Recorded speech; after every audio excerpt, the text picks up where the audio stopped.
పూర్తి వివరాలకు చదవండి రేపటి అక్షర శిల్పం దినపత్రికలో.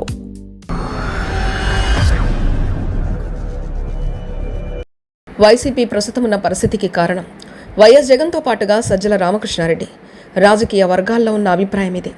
వైసీపీ ప్రస్తుతం ఉన్న పరిస్థితికి కారణం వైఎస్ జగన్తో పాటు సజ్జల రామకృష్ణారెడ్డి అనేది రాజకీయ వర్గాల్లో ఉన్న అభిప్రాయం. 2019లో 151 స్థానాల్లో అత్యంత ఘన విజయం సాధించిన పార్టీ 2024 ఎన్నికల్లో కేవలం 11 స్థానాలకు మాత్రమే పరిమితం కావడాన్ని వైసీపీ కార్యకర్తలు అసలు జీర్ణించుకుపోవడం లేదు. అటు వైసీపీ నేతలకు కూడా ఈ ఓటమి ఇంకా మింగుడు పడడం లేదని చెప్పాలి. 2010 నుంచి కష్టపడి 2019లో పార్టీని అధికారంలోకి తీసుకొచ్చిన వైఎస్ జగన్ అధికారంలోకి వచ్చిన తర్వాత తీసుకున్న నిర్ణయాలు, మాట్లాడిన మాటలు వైసీపీని బాగా ఇబ్బంది పెట్టాయి. దానికి తోడు పార్టీ నేతలు కూడా ఇష్టం వచ్చినట్లు మాట్లాడడం పార్టీని మరింత ఇబ్బందులకు గురి చేసిందని చెప్పాలి.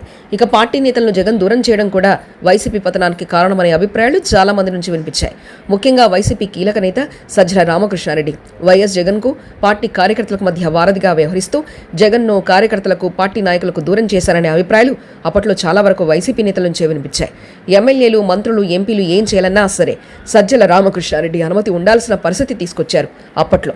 ఇక వైసీపీ సోషల్ మీడియా కూడా విజయసాయిరెడ్డి నుండి సజ్జల రామకృష్ణారెడ్డి లాక్కున్నారు. వైసీపీలో రామకృష్ణారెడ్డి, ఆయన కుమారుడు భార్గవరెడ్డి పెత్తనమే ఎక్కువగా కనపడింది. దీనితో విజయసాయిరెడ్డి విసిగిపోయి జగన్కు దూరం అయ్యారు. సాయిరెడ్డి రాజకీయాల నుంచి తప్పుకోవడానికి ప్రధాన కారణం కూడా ఇదే. ఈ విషయాన్ని స్వయంగా విజయసాయిరెడ్డి వెల్లడించారు. అయితే ఇప్పుడు సజ్జల రామకృష్ణారెడ్డి విషయంలో వైఎస్ జగన్ జాగ్రత్త పడుతున్నట్లు సమాచారం. పార్టీ కార్యక్రమాలకు రామకృష్ణారెడ్డిని దూరంగా ఉంచాలని జగన్ భావిస్తున్నారట.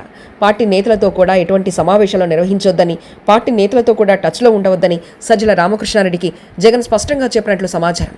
గతంలో ఆయన సాక్షిలో కీలక పాత్ర పోషించారు. ఇప్పుడు కూడా సాక్షికి పరిమితం కావాలని జగన్ చెప్పినట్లు సమాచారం. సాక్షిలో ఎడిటర్గా సజ్జల వైసీపీకి అనుకూలంగా ఎన్నో కథనాలు రాసేవారు.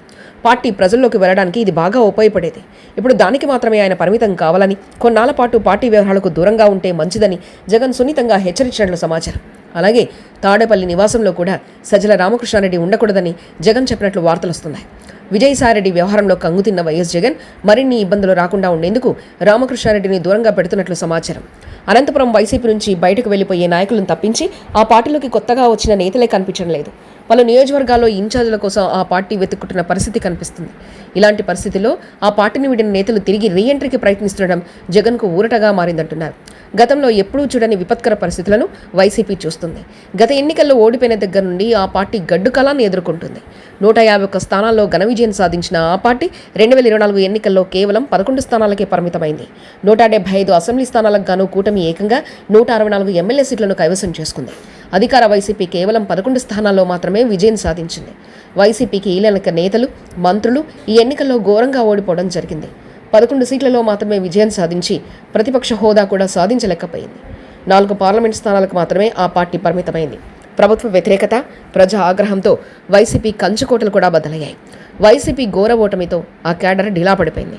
మరోవైపు పార్టీకి కీలక నేతలు కూడా రాజీనామా చేస్తున్నారు. పార్టీ అధికారంలో ఉన్న సమయంలో పదవులు అనుభవించిన నేతలంతా కూడా రాజీనామా చేసి బయటకు వచ్చేస్తున్నారు. పార్టీలో నెంబర్ 2గా ఉన్న విజయసాయిరెడ్డి సైతం ఇటీవలే పార్టీతో పాటు తన రాజ్యసభ పదవికి సైతం రాజీనామా చేస్తున్నట్లు ప్రకటించారు. పార్టీ నుంచి వెళ్లేవారు తప్పిస్తే పార్టీలోకి వచ్చే నేతలెవరూ కనిపించడం లేదు. ఇలాంటి పరిస్థితుల్లో గత ఎన్నికల ముందు పార్టీని వీడిన నేతలు తిరిగి వైసీపీలోకి ఎంట్రీ కావాలని భావిస్తున్నారని తెలుస్తుంది. ఆ నేత మరెవరో కాదు, సీనియర్ నేత కాపు రామచంద్రారెడ్డి. గత సార్వత్రిక ఎన్నికల ముందు ఆయన వైసీపీ వీడి బీజేపీలో చేరారు. రాయలసీమలోని అనంతపురం జిల్లా రాయదుర్గం నియోజకవర్గం నుంచి పలుమార్లు ఎమ్మెల్యేగా కాపు రామచంద్రారెడ్డి విజయం సాధించారు.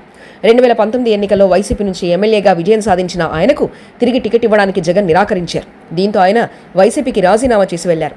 వైసీపీకి దూరం అయ్యాక కాపు రామచంద్రారెడ్డి కాంగ్రెస్లోకి వెళ్లేందుకు ప్రయత్నించారు. కానీ రాష్ట్రంలో కాంగ్రెస్ పరిస్థితి ఏమాత్రం మెరుగుపడకపోవడంతో అదే సమయంలో బీజేపీ, టీడీపీ, జనసేన పొత్తు కుదరడంతో ఆయన బీజేపీలోకి ఫిరాయించారు. గత ఎన్నికల్లో ఏపీ ఐఏసీ కార్పొరేషన్ చైర్మన్గా ఉన్న మెట్టు గోవిందరెడ్డి రాయదుర్గం నుండి వైసీపీ తరపున పోటీ చేసి ఓడిపోయారు. టీడీపీ నుంచి కాల్వ శ్రీనివాసులు అక్కడి నుంచి విజయం సాధించారు. ఓడిపోయిన తర్వాత మెట్టు గోవిందరెడ్డి పార్టీలో పెద్దగా యాక్టివ్గా లేరు. మెట్టు గోవిందరెడ్డి బెంగళూరులో ఉంటూ వ్యాపారాలు చూసుకుంటున్నారు. పార్టీ కార్యక్రమాల్లో సైతం పెద్దగా పాల్గొనడం లేదు. దీంతో పార్టీ క్యాడర్ తీవ్ర నిరాశలో మునిగిపోయింది. అదే సమయంలో కాపు రామచంద్రారెడ్డి సైతం తిరిగి వైసీపీలో చేరాలని చూస్తున్నారనే ప్రచారం జరుగుతుంది. బీజేపీలో పెద్దగా ప్రాధాన్యత లేకపోవడంతో తిరిగి ఆయన తన సొంత గూటికి చేరుకోవాలని చూస్తున్నారని తెలుస్తుంది. జగన్తో తనకున్న సాన్నిహిత్యం కారణంగా ఆయన తిరిగి వైసీపీలో చేరాలని చూస్తున్నట్లు సమాచారం. అన్నీ అనుకున్నట్లు జరిగితే జగన్ జిల్లాల పర్యటన సమయంలో ఆయన వైసీపీ తీర్థం పుచ్చుకునే అవకాశాలు ఎక్కువగా కనిపిస్తున్నాయి. మరిన్ని కథనాల కోసం సబ్స్క్రైబ్ చేసుకోండి మీ అక్షర శిల్పం. పూర్తి వివరాలకు చదవండి రేపటి అక్షర శిల్పం దినపత్రికలో.